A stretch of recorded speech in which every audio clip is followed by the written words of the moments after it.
I called it the mob of 50. In my Hindi program, I said today, सुशील पंडित की 50 लोगों की भीड़ या 50 लोगों की मॉब, ये इसको हिंदी में कहते हैं भीड़ तंत्र। हम मानते हैं, आदिल नाज़िर खान, हम मानते हैं लोकतंत्र, आप मानते हैं भीड़ तंत्र। भीड़ कोई भी ला सकता है। 140 करोड़ लोग इस देश में हैं, there are 140 crore people, and ये मुस्लिम नेता आके कहते हैं हम 2000 लोगों को लाएंगे, 10 जगह में बिठाएंगे, और कहते हैं 50 जगह में बिठाएंगे, कलकत्ता बंद करा देंगे। अब 2000 लोग इंटू 50 मल्टीप्लाई कीजिए, multiply Adil Nazir Khan 2000 into 50, that is 1 lakh. यानी कि 1 लाख लोगों को लाके पूरे सरकार को ब्लैकमेल करेंगे। ये तो कोई भी कर सकता है, आप भी कर सकते हैं। आप 50 लोगों की भीड़ ला सकते हैं। और मैंने एक और बात कही आज, इसके बाद मैं कुछ नहीं बोलूँगा। शालिनी अली जी, मैंने बोला भड़कना बुरा है। मैंने कहा जितने 100 करोड़ हिंदू हैं वो भड़के नहीं, भड़कना गलत है। आफ्टर ऑल 100 करोड़ से ज़्यादा हिंदू हैं। जो ये 20-80 की बात करते हैं, इनको पता होना चाहिए हर 20 के लिए 80 भी हैं। भड़कना गलत है, मगर भड़काना भी गलत है। क्या ज़रूरत है शालिनी जी भड़काने को, कि हम 1 लाख लोगों को लेके ब्लैकमेल करेंगे, 50 लोगों की भीड़ लाके, है ना, गाड़ी तोड़ेंगे। ये क्या हो रहा है शालिनी अली? आज on national TV, Arnab on another TV, imagine the general secretary of Oasidin clan has given me a open threat कि आप जाइए, आम जनता से बात करने की कोशिश करिए, देखिए आपका क्या हाल होगा। So this is what is actually happening to people like me, who is a face on national TV, and they're not even scared of what they're saying on national TV. Who threatened you? Your Haji Rangres. He threatened me on Rubika Liaquat's show that आप जाकर आम जनता के बीच बात करने की कोशिश तो करिए, देखिए आपका क्या हाल करते हैं आप। And imagine, I'm talking about Jan Jagran, I'm talking about awareness. All these people that have been taken in as mass protesters don't even know what they are protesting. They are burning roads. अभी मुर्शिदाबाद में हिंसा हुई है. I want to show you visuals of Murshidabad also when I come.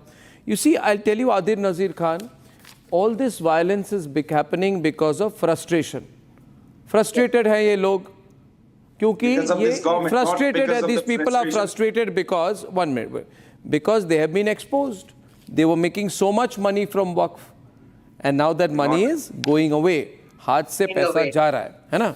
Because the money is going away. वो, और इस बार कोई response नहीं है, public response नहीं है. पिछली बार तो आपने बोला आपकी नागरिकता चली जाएगी, आपका पासपोर्ट चला जाएगा, तो आप लड़िए। इस बार तो कोई सुन ही नहीं रहा आपकी बात। 50 गुंडों को लेकर कोई भी हिंसा करवा सकता है, पत्थरबाजी करवा सकता है। नागपुर में 50 की भीड़ थी। अब ये भड़काने की कोशिश नहीं होनी चाहिए। Adil Nazir Khan, there must be no attempt at creating violence, right? You see this car, Adil Khan. You see this car. There's a businessman going in the car. Show that car visuals to Adil. Adil, this businessman going in the car. He's saying, please can I go? I have urgent work. I have my family. Please, आप इस गाड़ी को दिखाइए. Please मुझे जाने दीजिए. ये वाला नहीं, ये तो this one is a, yeah. And look at the way they attack his car. आप अपने फैमिली के साथ, आदिल नज़ीर खान, है ना, आप अपनी फैमिली कार कहीं जा रहे हो, कहीं हॉस्पिटल जाना हो, आपको किसी जगह जाना हो, गाड़ी को रोके आप बोल रिक्वेस्ट करें कि भाई मत करिए, और गाड़ी को ऐसे तोड़ दे। ये सभ्यता कहाँ की है भाई इन लोगों की? ये कौन है ये लोग? ये कौन है आदिल नज़ीर खान जिनका समर्थन करने आप आए हैं आज टीवी पर? देखिए, मैं ना किसी का समर्थन करने आया हूं, ना कुछ उधर इधर की बात करने आया हूं। मैं सिंपल कुछ अल्फाजों में अपनी बात रखूंगा। अभी जो आपने देखा होगा कि वक्फ का नाम पहले बदल दिया गया, उसका नाम रखा गया उम्मीद। उम्मीद, when you translate this word into English, it's an Urdu word. उम्मीद, उर्दू से देखिए कितना प्यार है, वो भी बीजेपी को, जिनको मुसलमानों के नाम से ही नफरत है। उम्मीद का मतलब होता है hope, and there is no hope. क्या मैं चेंज कर दूं? आशा करें आप खुश होंगे। आपको एतराज है कि बीजेपी ने उर्दू वर्ड क्यों यूज किए? मानसिकता देखिए सुशील जी, ये मानसिकता देखिए कि बीजेपी की सरकार ने उर्दू का इस्तेमाल किया। उर्दू पर हमारी इंटेलेक्चुअल प्रॉपर्टी राइट्स है भाई, उर्दू पर हमारी इंटेलेक्चुअल प्रॉपर्टी राइट्स है भाई। No, what is this hatred, this language of hate that you are speaking? Let me speak first. Let me finish. This act has nothing to do with the empowerment of the Muslims. Rather, the only aim of this act is to disempower Muslims and to downgrade their states and show them who you are. It has nothing to do with the people in this country needs actually jobs. They need development. They need employment. They need hospitals. They need better health care. They need schools, they need college, they need better education. In order to divert all these people, whosoever it is, यहाँ पे किसी community की particular किसी religion की बात नहीं हो रही, उनको यहाँ से divert करने के लिए you tell me, okay, now tell me, Adil, listen. Babri मस्जिद का मसला, फिर इसी तरह से 370 का मसला, अब ये आपका वक़्फ़ का मसला, इसके बाद आपका UCC एक थमने वाला नहीं है, because you have nothing to do, you have nothing to sell. आपने पिछले 10 साल में कुछ किया नहीं है. अमाउंट ने क्या कर दिया, कितने स्कूल या कॉलेजेस खोल दिए, कितने इदारे खोल दिए, कितने medical Please will you stop? Let me finish with. I'm not going to. No, why should she stop? Because she's a Muslim woman. Because she's a Muslim woman, you don't want her to talk. You want all Muslim women to be suppressed. Why are you anti-Muslim women? Because she's a Muslim woman. आप बोलने नहीं देना चाहते. You are insecure of proud and strong Muslim women speaking back to you. Let her speak. She's a Muslim woman. Muslim women should get a voice. I'm not going to 70 years. And what has the Muslim of this country done with the zakat and the fitrah that is collected? And where are the schools and where are the colleges? Louder, and where are all the medical facilities? Where are the fees for the children? What has the Musliman of India done for his own community? Which leader has come forward and asked these questions? Where is the money of the Waqf board? Where is the property? Why is the property lying vacant? And why do you have an objection regarding the audit system? Tell me, when the zakat is in the Muslim's hand, when the Awqaf is in the Muslim's hand, then why is the मुसलमानों के खिलाफ बोल सकते हो उतना ज्यादा आपका value बढ़ जाता है. The committee has written. Are you denying what we are seeing? Are you denying that the government had to step in for the triple talaq? Are you denying that the government had to bring in reservation? Are you also denying that the All India Muslim Personal Law Board was one of the culprits for Shah Bano case? How dare you say that yes, the government is stealing away? I am saying it's Muslims like you who are दुनिया में मुसलमानों को BJP को है. सारी मुसलमान औरतों का एम्पावरमेंट, इसका एम्पावरमेंट, उसका एम्पावरमेंट, ये वो फलाना ढिमकाना. करके दिखाइए. आप में से कितने लोग खड़े हुए? आज मेरे को नेशनल टीवी पे धमकी मिली है कि मैं जाकर लोगों को ये समझाऊं कि वक्त बिल में क्या लिखा है, तो वो मुझे दिखाएंगे. आपने वो बात सुनी क्या? आपने उस पर एतराज जताया? बताओ, उम्मीद की फुल फॉर्म बता. बकवास करने चले आते हो. ना कुछ पता होता कॉन्स्टिट्यूशन का, ना पता होता है कुछ डेमोक्रेसी का, तो ऐसे ही बकवास करने आते हो. कब्रिस्तान कौन से मदरसे, कौन से इदारे छीनने वाली है सरकार? आप में से किसने कहा कि आप रोजगार करिए, काम करिए, सड़कों पे मत निकलिए? किसी ने नहीं. ऑल इंडिया मुस्लिम कॉन्स्टिट्यूशन का कुछ पता नहीं, डेमोक्रेसी का कुछ पता नहीं, बस अपना ही चिल्ला मुसलमानों के खिलाफ. आदिल नजीर खान, नो 1 मिनट. शालिनी अली, एक बात बताओ. एक मिनट. ये जो आप देख रहे हैं शालिनी अली, ये जो रिएक्शन आदिल नजीर खान की है, वो सारे जितने ये आदिल नजीर खान जैसे लोग हैं जिनको स्ट्रॉन्ग कॉन्फिडेंट मुस्लिम वुमेन से इनसिक्योरिटी है, इनको लगता है कि मुस्लिम वुमेन पर हमने दमन किया है, हमने मुस्लिम वुमेन को सप्रेस किया है, हमने निकाह हलाला करवाई है, हमने ट्रिपल तलाक करवाई है. इतने सालों से मुस्लिम औरतों को हमने जगह नहीं दी, एम्पावरमेंट कीजिए ना, कोई एम्पावरमेंट नहीं की. और आज अगर मुस्लिम महिलाएं सामने आ रही है तो आदिल नजीर खान आपका क्या बिगड़ रहा है? आपका क्या बिगड़ रहा है भाई, बताइए. बोल तो रहा हूं ना मैं, बोल तो रहा हूं क्या?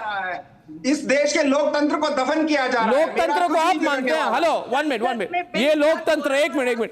सुशील पंडित मेरी बात सुनिए. The question what he is saying मैं और आप देश के लोकतंत्र को अटैक कर रहे हैं, और ये जो यहाँ पे जो गुंडे गाड़ी पे अटैक कर रहे हैं. एक मिनट. ये जो गुंडे हैं जिन्होंने गाड़ी पर अटैक की है, ये कहां के लोग हैं? ये लोकतंत्र पे विश्वास करने वाले लोग हैं. हाँ, नोबडी इज गोइंग टू. बताइए ना इनके बारे में. तो आई एम सेइंग ना, तो वक्फ के नाम पर गुंडागर्दी क्यों चल रही है? तो वक्फ के नाम पर गुंडागर्दी क्यों हो रही है? वक्फ के नाम पर गुंडागर्दी बंद कब होगी? ये गुंडागर्दी क्यों हो रही है वक्फ के नाम पर? वक्फ के नाम पर गुंडागर्दी क्यों हो रही है? It's not वक्फ के नाम पर गुंडागर्दी क्यों कर रहे हैं ये लोग? ये वक्फ के नाम पर गुंडागर्दी क्यों कर रहे हैं ये लोग? क्यों हो रही है गुंडागर्दी? और आपको जब ये सिलेक्टिव चीजें दिखती है ना इस गाड़ी का, यहाँ पे देखो मुंबई में कुणाल कमरा के शोरूम होगी, वेन्यू को तबाह कर दिया गया। सुशील पंडित Arnab, you started this show by saying कोई भी 50 आदमी लेके आकर रास्ता रोक सकता है, ये कोई भी कर सकता है।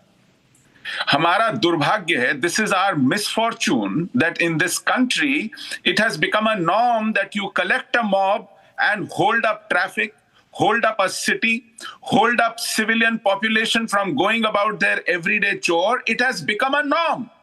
In the name of farmers' rights, in the name of CAA, in the name of Waqf, in any other pretext, it has become a norm that you come out for a peaceful democratic protest. And what is that peaceful democratic protest? You hold up roads, you break up cars, you pelt stones, you become arsonists, you torch buildings, you destroy public property, you completely hold on ransom an economy. And when you say anybody can do this, that is the tragedy. And this norm got laid when CAA Shaheen Bagh protest stretched on from days to weeks to months. And it was allowed to happen.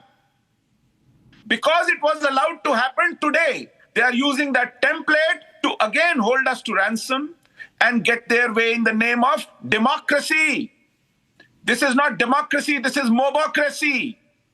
This is not democracy. This is holding an entire population and a country to ransom.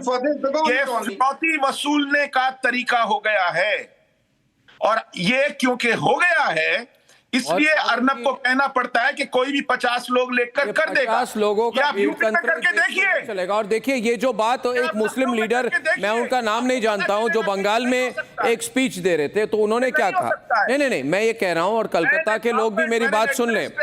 नहीं, देखिए, is committed to holding a rule of law, then this democracy will not be allowed to happen. See what was said and by nobody that. will be able to say that anybody can bring. What is most disconcerting is when one Muslim leader stands on a stage. I don't know his name. He was speaking in Kolkata, Mr. Chaudhary, and he said, Tausif, he said, I can bring groups, 50 groups of 2,000 people each, and you see what happens to the city of Kolkata. Now you are in Kolkata.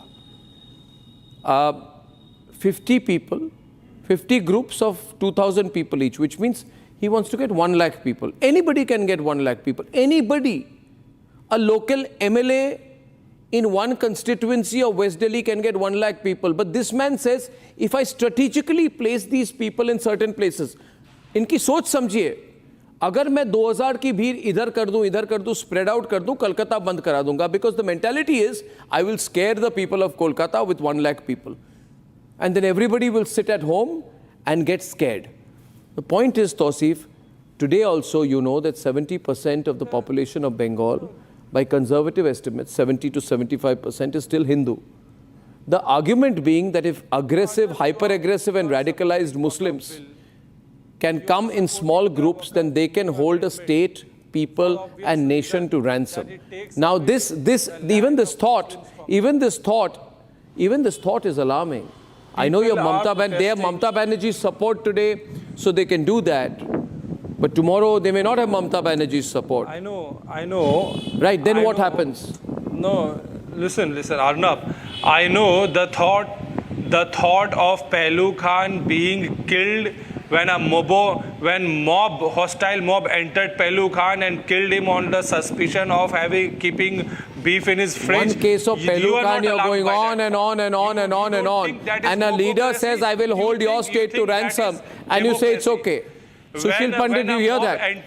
He's completely okay. Tausif is supporting mobocracy in Kolkata. When a mob Tausif is supporting mobocracy in Kolkata. Puts the mosque on fire, Sushil, damages the mosque, blews up the mosque. All these things are happening in the last 10 years. Was inspired to construct a theory that chicken's neck could be used strategically to dismember our northeast. When mobs succeed in taking taking over our streets, BJP has taking over normalized public mobocracy in the spaces. last At 2 that years. time, Violence these has might been come up with even to grandiose extent plans, even where bigger we saw plans, even recently bigger, a more mother sinister and a daughter was conspiracies. beaten up by the security What personnel happens when and you traders allow because they a were mob to collecting run leftover amok? vegetables. This is what You see nothing happens wrong when in you that. allow this mindset This to is called prevail in the normalizing name of the freedom and mobocracy democracy, mentality. in the name of The public mobocracy, the Gujarat model, which the country is now facing all over the country. The mobocracy Gujarat model that Narendra Modi has brought to all the Sushil other Pandit, states of Sushil. country. The mobocracy Gujarat model which Uttar Pradesh has adopted. The mobocracy Gujarat model which is I being saw the Bengal implemented in all model BJP in the wake of state. 2021 elections. no problem with I that. saw what happened. Post-election violence is unique to only Bengal. Only Bengal. rejected in No Bengal. other state has witnessed Gujarat post-election model is rejected violence in Bengal. where those who Just spotted like a certain farmers flag, had who to be voted a certain taken back. party. I have a question here. I have a मेरा आखिरी सवाल ये है, Taken back by and the my question is to Adil Nazir Khan and Shalini Just Ali. like farm laws Adil Nazir was Khan ji, taken please back listen by to the me. government, Please government listen to has me. withdraw आज आप लोग the दुहाई दे Waqf रहे law हैं. as well. आज आप लोग दुहाई दे रहे हैं कि हमारे मस्जिदें गई, हमारे मदरसे गए, हमारे कब्रिस्तान गए, हमारे स्कूल चले गए. तो आपको मैं कहना चाहूँगा, अगली बार मेरे प्रोग्राम में आए, थोड़ा पढ़ लिख के आए. या तो नासमझी हैं या अनपढ़ हैं या समझ नहीं पा रहे हैं. अनपढ़ आप हैं जो कम्युनल हैट्रेड पाले आदिल बैठे नजीर हैं, खान जी, आप देखिए, अनपढ़ आप हैं. आज मैंने आपको कहा हो इससे सकता है आप होके अनपढ़ हैं, हो सकता है आप नासमझ हैं, IAS बन तो रहे शायद आप IAS नासमझ हैं. वकील बन रहे, जज शायद बन आप रहे. नासमझ हैं. Take your comments back. अच्छा, Take तो your मेरी comments बात back. You देखिए. don't know anything. अच्छा जरा preamble पढ़ के सुना यार. अच्छा, ना ये है. let's debate on the constitution of India. Now I want to ask you Let's this, debate. जरा that preamble पढ़ के सुनाइए मुझे. there are, जरा अरे बच्चों preamble जैसी पढ़ के हरकत ना सुनाइए करें, मुझे. ऐसे ही बच्चों करते जैसी हैं. हरकत ना करें मेरे प्रोग्राम पर. बच्चों जैसी अच्छा चलिए, आप नहीं हैं अनपढ़, आप नासमझ हैं. आप अनपढ़ नहीं हैं, आप नासमझ हैं. ना अच्छा अभी देखिए, मेरी बात सुनिए. ये Jack and Jill type debate मत कीजिए, मेरी बात सुनिए. मैं देखता हूँ कितना संविधान को मानते हैं और जानते हैं. हाँ जी, मैं आपको समझाता हूँ. ठीक है, आपकी बात हो गई, अब मैं बता. आपकी बात हो गई ना, तो मेरी बात सुनिए अभी. नाउ लिसन टू मी, सुनिए मेरी बात. Listen to me. Why you getting nervous? Why are you getting nervous? मैं और नर्वस वो बात ही नहीं है. मैं संविधान पढ़ा हुआ हिले हुए लग रहे हैं आप, बोल नहीं पा रहे हैं. पढ़ा है, मैं संविधान को इमोशनल हो रहे हैं. मेरे पे इमोशनल अत्याचार मत कीजिए, मैं सवाल पूछ रहा हूँ. आदमी नहीं हूँ, इंसान नहीं हूँ. मैं कम्युनल हेट्रेड को कभी भी प्रमोट नहीं कर सकता और ना मैं करने दूंगा किसी को. सुनिए मेरी बात. ये लोग जो हैं, ये क्या है? अमेंडमेंट एक्ट है ना, ये संविधान मानने वाले लोग हैं. ये जो लोग चढ़े हुए हैं उस गाड़ी पे, ये संविधान मानने वाले लोग हैं.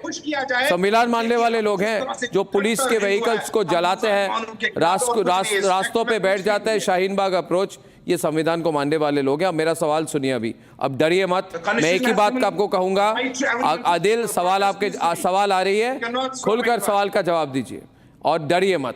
मेरा सवाल आपसे ये है, डरिए मत, डरिए मत. ठीक है, अच्छी बात है. तो ये है कि वक्फ का नाम किसको आ रहा है काम. फिर से पूछ रहा हूं आपको मैं, वक्फ का नाम किसको आ रहा है काम? क्योंकि मस्जिदों के, अरे सवाल सुनिए, सवाल की शुरुआत हो रही है, अभी आप हिल गए. सवाल की, मस्जिदों को 1,19,285 प्रॉपर्टीज का संभावित एलोकेशन, मदरसों को 14,014 संपत्तियों का संभावित एलोकेशन. अब कब्रिस्तान की बात करते हैं तो कब्रिस्तानों को 1,50,556 संपत्तियों का संभावित एलोकेशन. आप स्कूल्स की बात करते हैं तो हो 2,095 संपत्तियों का संभावित एलोकेशन. तो पूछता है भारत, सुन लीजिए, अरे listen to the question now, listen to the question now the question everyone on the screen. पूछता है भारत, यानी कि the nation wants to know. Bharat नहीं पूछता है, पूछता है भारत कि वक्फ, भारत का नाम सुन के भी आप भड़क गए. भारत का नाम सुन के भी भड़क जाते हैं, क्यों बात हो रही है? भारत बोलिए, भारत. हाँ, भारत का नाम सुन के भड़क रहे हैं, क्या बात है आपकी? तो पूछता है भारत कि वक्फ ने आज तक कितने मस्जिद, कितने मदरसे, कितने कब्रिस्तान और कितने स्कूल बनवाए? एक का नाम बताएं. पूछता है भारत, एक का नाम बताएं आज. आदिल नजीर खान, एक का नाम बताएं. पूछता है भारत, एक का नाम, एक का नाम, एक का नाम. 9 लाख करोड़ की जमीन, 9 लाख करोड़ की जमीन पूछता है भारत एक मदरसे का नाम, एक स्कूल का नाम, एक अनाथालय का नाम, एक वृद्धाश्रम का नाम बताइए मुझे, पूछता है भारत। अर्नब जी, जहां मैं रहता हूं ना, वहां से कुछ किलोमीटर की दूरी पे एक स्कूल है, वक्फ का स्कूल है। जहां मैं रहता हूं वहां वक्फी यूनिवर्सिटी, क्या बात करते हैं, आपको पता ही नहीं है। आपको कुछ देखो, पहले तो रिसर्च करके आया करो, उसके बाद दूसरी चीज, सुनिए मेरी बात, दूसरी चीज मुझे ये बताइए, जवाब नहीं दे पाया। अमेंडमेंट के जरिए आप मौलाना अब्दुल कलाम आजाद से उसके कब्र के कागज पूछना चाहते हैं, डॉक्टर एपीजे अब्दुल कलाम से, जिसने इस देश को, उनके नाम का गलत इस्तेमाल ना करें, उनके नाम का गलत इस्तेमाल ना करें। कोई कागज पूछे जा रहे हैं। मुझे बताइए, आपने अमित शाह जी का पूरा भाषण नहीं सुना शायद संसद में, उन्होंने बहुत खास तौर से ये क्लियर कर दिया कि रेट्रोस्पेक्ट की कोई बात ही नहीं है। हम आपसे बार बार कह रहे हैं, जगदम्बिका पाल जी जो जेपीसी के चेयरमैन है, वो बोल रहे हैं, सरकार कह रही है कि आप आकर दर्ज करवा दीजिए कि आपका यहाँ मदरसा है, मस्जिद है, कब्रिस्तान है या वक्फ की जमीन है। आप क्यों? Okay, ladies and gentlemen, I'm closing at this point tonight, and the big debate coming up at 9 o'clock this evening. Tahawwur Hussain Rana has come back. We are going to really pin down the Congress on why they have been so pro-Pakistan all this while. When I'm back. Time for a quick breather. Arnab will be right back with the debate.